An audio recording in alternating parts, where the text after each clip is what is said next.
Okay, तो next बेटा हमारे पास आ गया कॉम्प्लेक्स टिश्यू।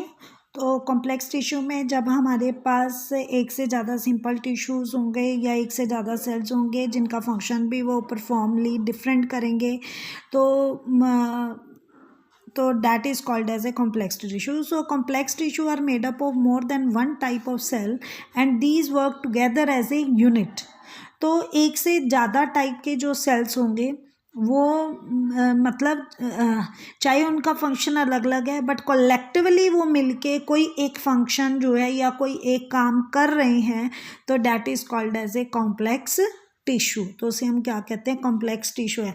अब जैसे हमारी बॉडी है तो हम कॉम्प्लेक्स ऑर्गेनिज्म में आ जाते हैं। हम कॉम्प्लेक्स ऑर्गेनिज्म में क्यों आते हैं, क्योंकि हमारी बॉडी में भी क्या है बेटा, डिफरेंट डिफरेंट ऑर्गन्स है, डिफरेंट डिफरेंट टिश्यू है। तो अब जैसे डाइजेस्टिव सिस्टम की अगर हम बात करते हैं तो उसके अंदर माउथ है, oesophagus, stomach, liver, pancreas, intestine, rectum, तो ये सारे मिलके एक परफॉर्मली मतलब एक जो है ये फंक्शनली काम कर रहे हैं या एक काम को करने में हेल्प करा रहे हैं, तो that is called as a complex.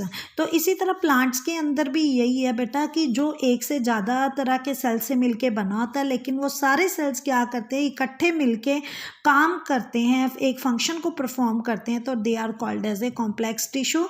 और इस कॉम्प्लेक्स टिश्यू में बेटा जी 2 कैटेगरी आ जाती है हमारे पास, एक आ जाती है जाइलम की, एक आती है फिलोएम के।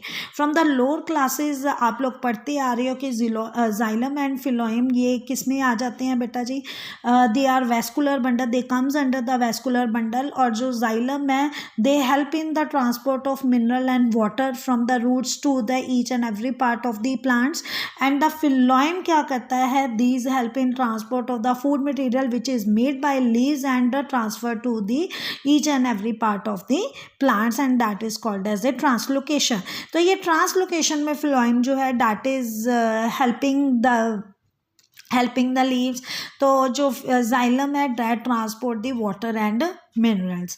तो ये जो कॉम्प्लेक्स टिश्यू है xylem and phloem, they are again made up of the 4 types of cells and these cells are tracheids, vessel, xylem fibers, xylem parenchyma or wood parenchyma. And the phloem that is made up of the sieve cells, sieve tubes, companion cell, phloem parenchyma, phloem fibers or bast fibers. So first we will discuss about the xylem.